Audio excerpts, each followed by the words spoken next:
as the structural framework for the functioning of most societies and have a wide range of responsibilities. While there are many types of governments, they are concerned about similar national issues from the economy to education to defense to health. Outside of the government itself, so many other groups influence society. This includes corporations, the media, nonprofits, clinics, lobbying groups, and the people themselves. These groups have a lot of influence, but instead of representing a particular country or state or physical area, they often go beyond borders and represent a set of values or an ideology. As a result, these groups are called non-state actors because they are separate from governments or states. Even though these non-state actors aren't affiliated with, directed by, or funded through the government, they have a lot of power to facilitate change.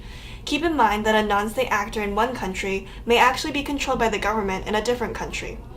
However, while non-state actors can be influenced by the government, they still have their own agendas.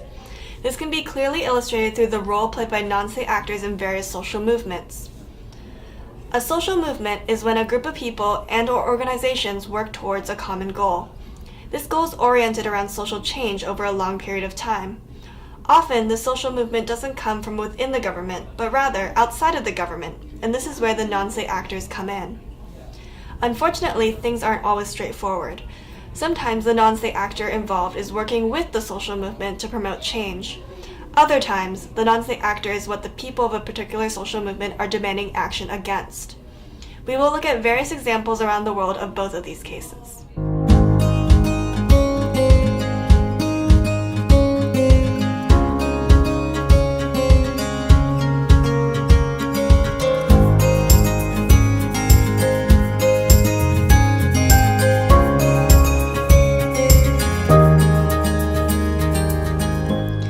We'll start off studying civil rights movements by examining the history, evolution, and consequences of apartheid in South Africa. Although South Africa technically earned its independence in 1934, not everyone had a voice. Only the white minority could vote. They controlled most of the land, wealth, and power, despite only composing about 10 to 20% of the population. To maintain power, the white population passed many laws prohibiting non-whites from owning valuable land, working desirable jobs, and living where they wanted to. The ruling class kept different non-white populations separate and intentionally sowed discourse between non-white groups to keep them divided. In 1948, amid economic struggles, the Afrikaner National Party came to power and instituted a new program called apartheid, meaning separateness. The first steps of this new program were to classify every male by race. They could be labeled as black, mixed, white, or Asian. Interracial marriages were outlawed, and land reform acts were passed that gave whites control of over 80% of the land in the country. Over 3.5 million rural non-whites were evicted from their land during apartheid. They also designated separate bathrooms, water fountains, and other entities. Non-whites were denied the ability to participate in politics, unions, and many had to carry racial identification papers, and they could be arrested for leaving the house without them. The non-whites of South Africa fought back through first non-violent, political, and then violent channels. The African National Congress, the ANC, was formed and put persistent political pressure on the white-led apartheid government. Many members of the ANC were arrested in a 1955 meeting where they declared that, quote, South Africa belongs to all who live in it, black or white, unquote. In 1960, white police officers shot into a protesting crowd of black students in Sharpeville, killing over 65 people.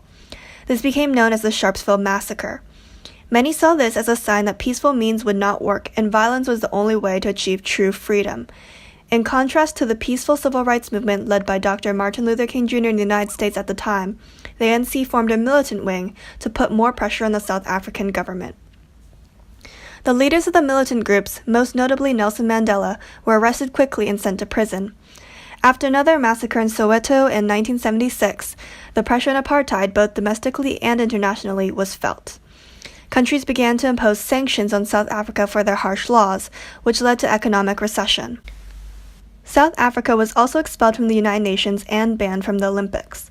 Eventually, enough pressure was put on the government of South Africa that laws slowly started getting repealed in 1989 and apartheid was finally abolished in 1994. A new constitution was written and Nelson Mandela became the first African leader in South Africa's history. Through a combination of both violent and non-violent protests, international condemnation, and internal political pressure, South Africans were finally able to achieve freedom for all their citizens.